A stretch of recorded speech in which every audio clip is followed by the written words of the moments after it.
The 1960s, and China is back as a major world power. A nuclear-armed communist state, choosing its own path, with access to huge human and economic resources. And yet, recent years have brought disastrous mistakes by China's leaders, with terrible consequences for its people. The failures of the Great Leap Forward mean Communist Party Chairman Mao Zedong has stepped back from running the country. But his presence still hangs over everything, and he is already planning his return to frontline politics. A new book helps prepare the way. Quotations from Chairman Mao, published in 1964, the famous Little Red Book.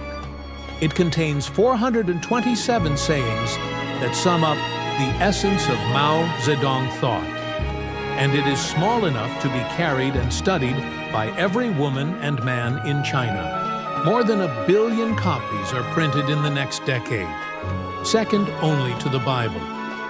Then in 1966, Mao makes a very public political move. Mao believes that the success of the Chinese Communist Revolution depends on keeping it moving forward. He now feels that support for this project is fading, and he plans a radical program of renewal. Warning of hidden enemies inside the Chinese Communist Party, he calls for a new state of permanent cultural revolution. The youth must rise up, he says, and smash the four olds: old thoughts, old culture, old habits, and old ideas. Mao can rely on a group of loyal supporters to help him in this new campaign. They include Defense Minister Lin Biao, who controls the military, and Mao's wife, former actress Jiang Qing, who controls much of the media. At first, students and young people answer Mao's call with excitement. They organize themselves into groups called Red Guards, wearing red armbands and holding Mao's Little Red Book. Millions travel to Beijing, where Mao reviews them at huge rallies in Tiananmen Square. The Red Guards will be Mao's enforcers. They quickly turn against their university professors and high school teachers, symbols of the old order, many of whom are beaten and humiliated. Jiang Qing encourages the violence at a student rally. If good people beat bad people, it serves them right. If bad people beat good people, the good people win glory. Within weeks, the chaos spreads from campuses to society as a whole, and from Beijing to every city and province in China. Groups of Red Guards, sometimes thousands strong, roam the streets, attacking anyone they believe is bourgeois or reactionary. Millions of ordinary people are targeted with false charges, or simply for being educated or interested in traditional Chinese culture. No one is safe.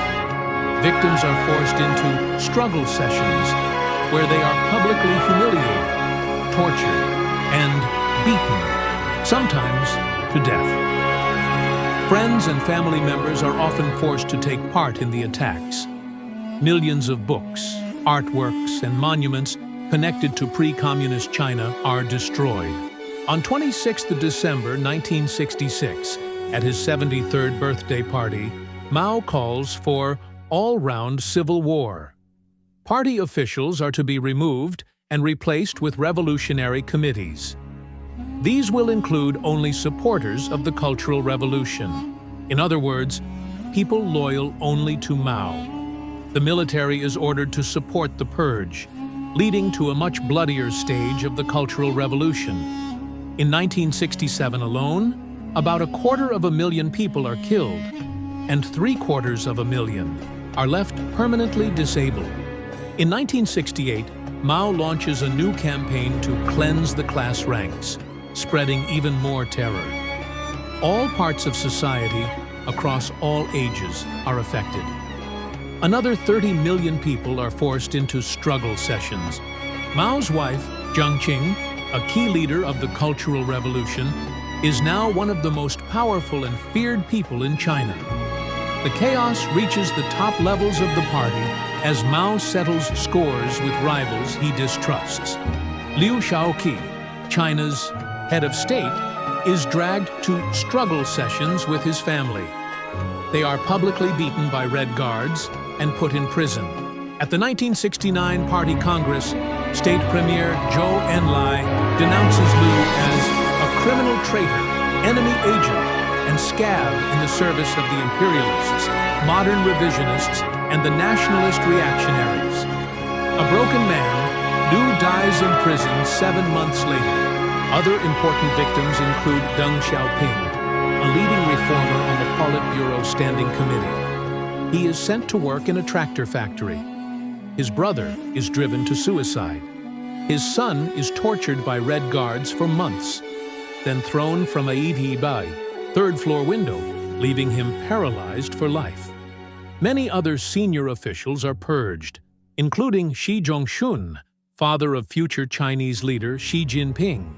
Zhou Enlai remains premier of the People's Republic of China, though his adopted daughter Sun Weishi is arrested, tortured, and dies in prison. Zhou makes no public criticism and supports the persecution of former colleagues.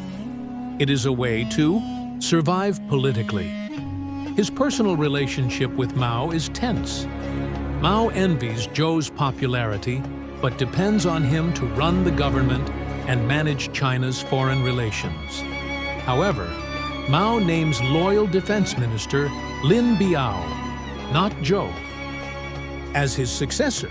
In July 1968, Mao orders the Red Guards to stop their attacks, which have achieved their purpose. But violent crackdowns and campaigns continue for years. In the end, Mao's Cultural Revolution takes the lives of unknown thousands, perhaps millions. It brings cruel and inhumane treatment to countless others and destroys large parts of China's cultural heritage. The deep trauma, for victims and attackers alike, lasts to this day. The extreme actions of the Cultural Revolution seem to tighten Mao's grip on power. But now, there are few leaders he trusts, and few who trust him. Mao's relationship with Lin Biao grows worse. Each suspects the other of planning betrayal. In 1971, Lin Biao decides he must escape China to save himself. With his family, he boards a plane to the Soviet Union, but it crashes in Mongolia, killing everyone on board.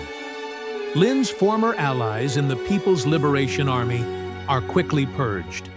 With Lin gone, Premier Zhou Enlai rises in importance. Mao, never skilled in diplomacy, relies on Zhou to bring stability at home and improve relations abroad.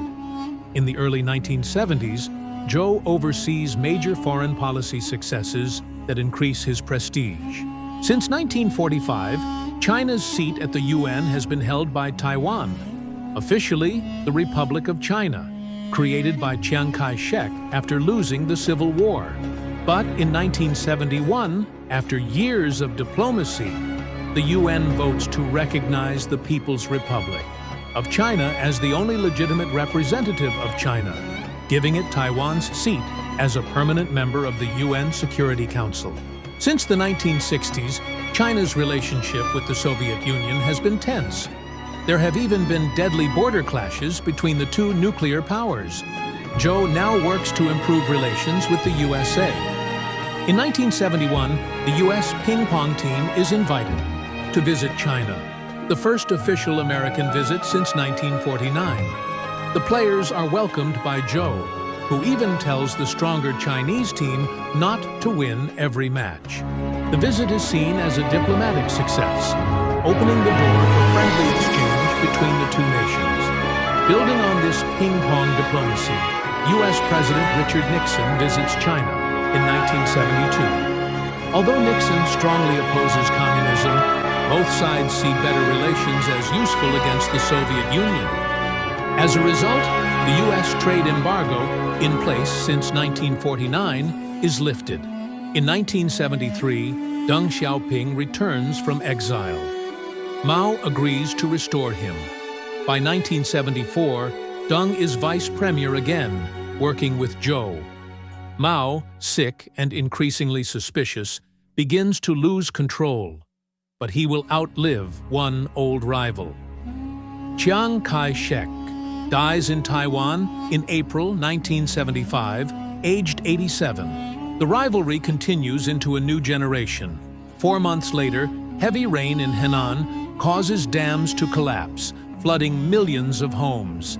The official death toll is 26,000, though later estimates are much higher. The disaster, linked to dams built during the Great Leap Forward, reminds China of past mistakes, just as its future becomes uncertain.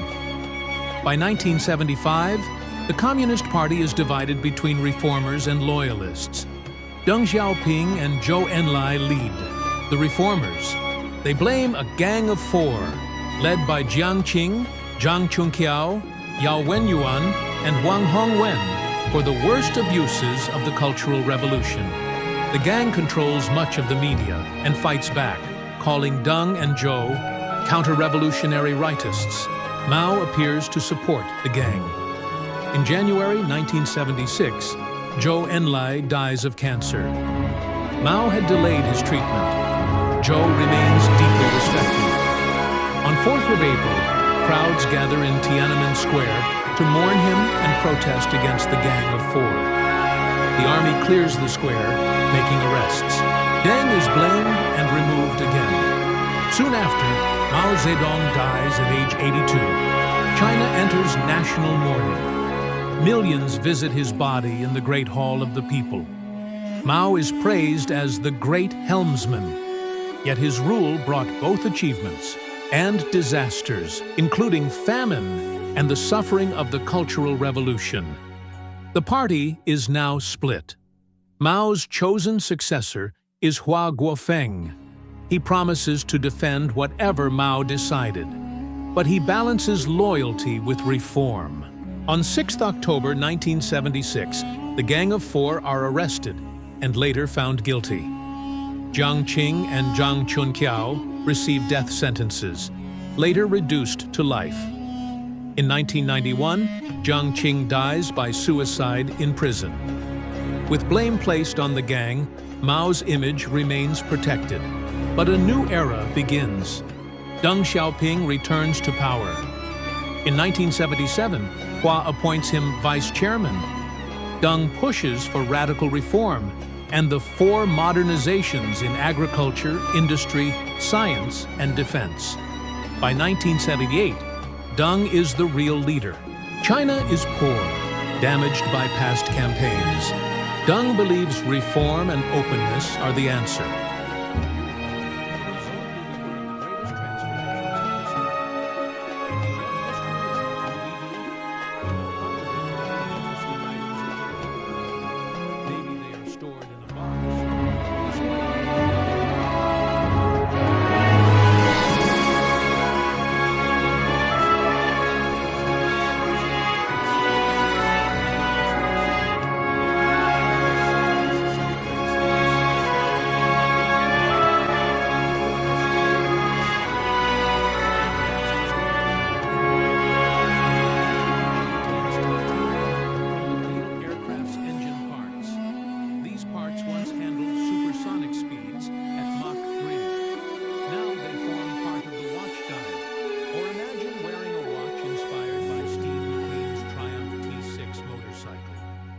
Ayrton Senna's Lotus F1 car, or the legendary Supermarine Spitfire.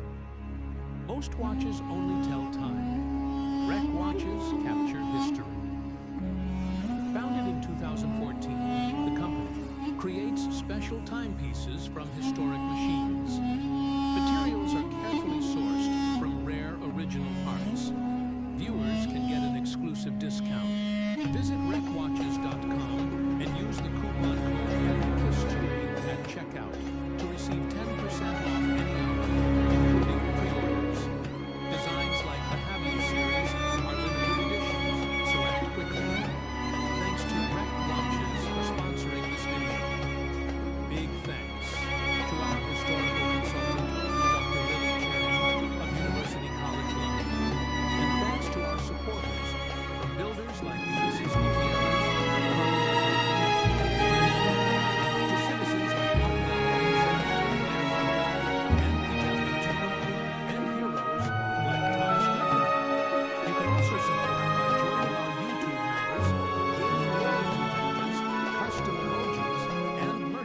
discounts. Click the membership